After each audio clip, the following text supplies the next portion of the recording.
So this trick gonna use be in this lesson, which lesson and how to use it we can learn today. Lesson name is Shanti Kanksha, 9th class old textbook నుంచి first lesson. ఒకసారి trick చదవండి.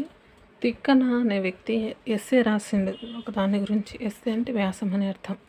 ఫైనల్గా శాంతి అనే staff వచ్చి దాన్ని correction చేసింది. ఆ శాంతి అనే స్టాఫ్ ఎవరైతే వర్క్ చేస్తున్నారో ఆ అమ్మాయి ఉద్యోగం వచ్చేసి థర్డ్ ప్రయారిటీ అమ్మాయి లైఫ్లో. ఇది ట్రిక్. ఇది ఈ క్వశ్చన్స్లో కొన్నిటికి అప్లికబుల్ అవుతుంది. ఏ లెసన్స్ ఇక్కడ ఏ క్వశ్చన్లో చూద్దాం. శాంతి కవి కాంక్ష పాఠ్యభాగ కవి ఎవరు? తిక్కన. సో తిక్కన ఎస్సే రాశాడని చెప్పాను కదా. సో అది శాంతి అనే అమ్మాయి వచ్చి అమ్మాయి కరెక్షన్ చేసింది అన్నాను కాబట్టి సో లెసన్ నేమ్ వచ్చేసి శాంతి కాంక్ష అని అలా గుర్తుపెట్టుకోండి.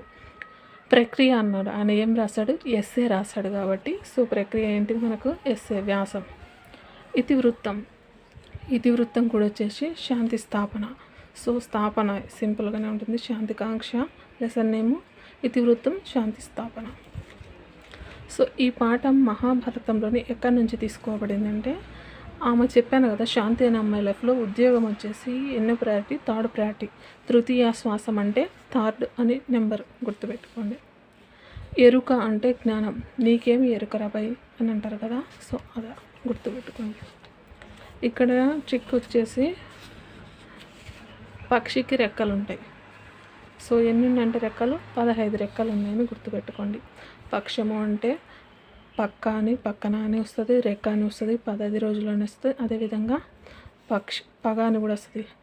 సో ఇది ఎలా గుర్తుపెట్టుకుంటారంటే పగ అనేది నువ్వు వాళ్ళ పక్షాన ఉన్నావు, నువ్వు పగోని పక్షాన ఉన్నవరా అంటారు కదా, అలా గుర్తుపెట్టుకోండి. ఈజీగా ఉంటుంది.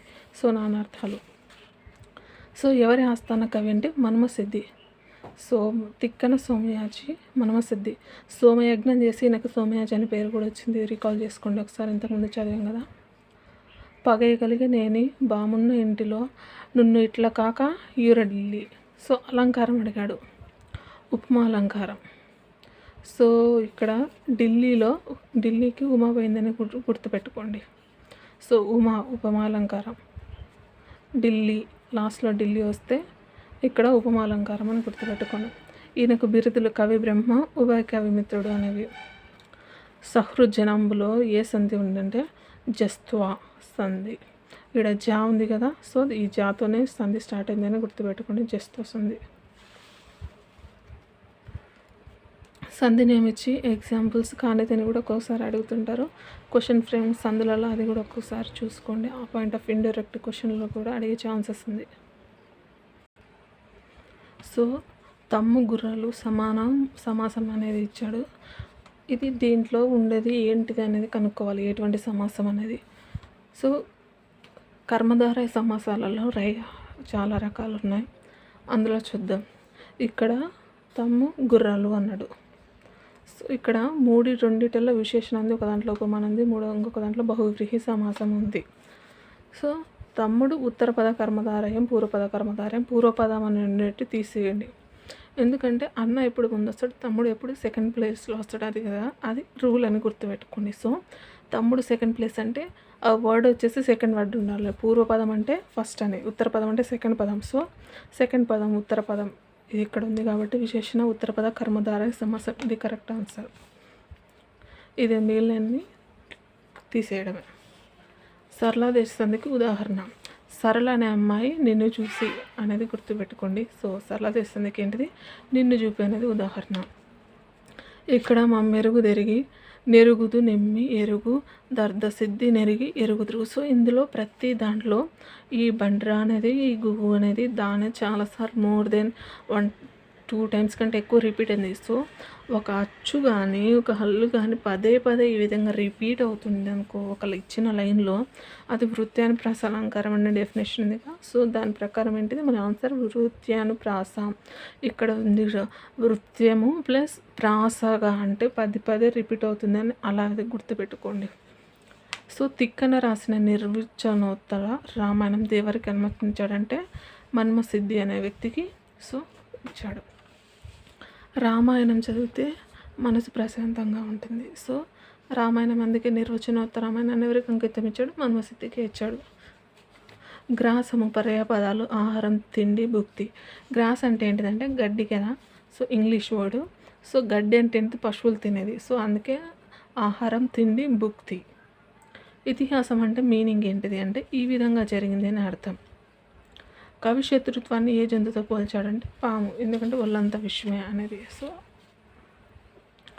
శాంతికాంక్ష పాఠం సంభాషణ ఎవరి మధ్య జరిగింది, కాన్వర్జేషన్. ఈ లెసన్ అంతా దేని మీద డిపెండ్ అయిందంటే ధర్మరాజు అదేవిధంగా శ్రీకృష్ణుడు వీళ్ళిద్దరి మధ్య ఈ లెసన్ అనేది కాన్వర్జేషన్ అంతా తీసుకుని మనకి ఈ లెసన్గా రాయడం జరిగింది. నెక్స్ట్ ఈ పద్యం వచ్చేసి ఆర్డర్లో రాయమన్నాడు. ఫస్ట్ ఆ అనేది వస్తుంది, సెకండ్ వచ్చేసి ఆపేద వస్తుంది, నెక్స్ట్ సోదె. సో ట్రిక్ వచ్చేసి ఇక్కడ చూద్దాం, దీన్ని ట్రిక్ మాత్రమే. ఆ పేద సోదె మోద. ఇక్కడ అన్నిటిలో మూడిటిలో దా వస్తుంది. ఆ పే సోము. సో ఆ పే సోము అనేది ట్రిక్ అనమాట. ఇది దా కొట్టేసుకోండి. ఆ పే సోము ఇది ట్రిక్. ఇది గుర్తుపెట్టుకుంటే ఈ లైన్ ఆర్డర్ అంతా చదవాల్సిన అవసరం లేదు, ఈజీగా గుర్తుంటుంది. సో ఇక్కడ ట్రిక్ చూడండి, పగ బగ ఇది ట్రిక్ అనమాట. ఇచ్చి ఒక లైన్ ఇచ్చాడు. సో నెక్స్ట్ లైన్ దీంతో స్టార్ట్ అయింది పగయాడ. సో దీంతో స్టార్ట్ అయింది. నెక్స్ట్ ఈ బగ అనేది చెప్పాను కదా, సో నెక్స్ట్ లైన్ బగతో స్టార్ట్ అవుతుంది కాబట్టి ఇది. దీని ఆర్డర్ గుర్తుపెట్టుకోమన్నాడు. వాళ్ళ దారి దీర్ఘ వృత్తి వచ్చేసి వైరం అని ట్రిక్ అనమాట. వల్లవ అనేది దాది దదిఖ దీర్ఘ వృత్తి, తర్వాత దీర్ఘ వస్తుంది, వృత్తి వైరం. సో వైర వృత్తి అని వస్తుంది ట్రిక్. పాండవులు కోరిన 5 ఊర్లు. సో పాండవులు 5 ఊర్లు కోరారు మొత్తం వచ్చేసి. దీని ట్రిక్ చూద్దాము. ఇంద్ర కుక్కకి ఒక ఒక్క ఇచ్చింది. ఒక్క ఇచ్చిన తర్వాత ఆ ఇచ్చిన అమ్మాయి ఎవరు, వాసంతి. ఆ ఇచ్చింది ఎక్కడ ఇచ్చింది, వ్రతంలో ఇచ్చింది. ఇంద్ర కుక్కకి, సో ఇంద్ర అనే అబ్బాయికి కుక్కకి ఒక్క వాసంతి ఇచ్చింది వ్రతంలో. ఇది ట్రిక్. సో దీన్ని బట్టి ఆన్సర్ ఏంటిది, ఇంద్ర ప్రశస్తం, కుక్క అంటే కుశస్థం, ఒక్క అంటే వృకస్థలం, వాసంతి అనే అమ్మాయి వ్రతంలో ఇచ్చింది. లాస్ట్లో వతం అని వచ్చింది కదా, వారణావతారం. సో అది ట్రిక్. ఇది ట్రిక్ కోసం మాత్రమే ఈ విధంగా చెప్తుంది. ఈ పదాలన్నిటిని నేను పర్సనల్గా తీసుకోవద్దు. సమయం ఇది మిత్రకార్యంబు చక్క చేయ. సో సమయము ఇదే కరెక్ట్ టైం అనమాట, మనకు ఫ్రెండ్కి హెల్ప్ చేయడానికి అనే మీనింగ్లో వస్తుంది. సో దీనికి ట్రిక్ చూడండి. ధర్మరాజు ధర్మకార్యం సమయమైంది, ధర్మకార్యం చేయడానికి సమయమైంది అనేది గుర్తుపెట్టుకోండి. ఈ లైన్ ఎక్కడ వచ్చినా king help friend timely. So Raju తన ఫ్రెండ్కి టైంకి సహాయం చేసిండు.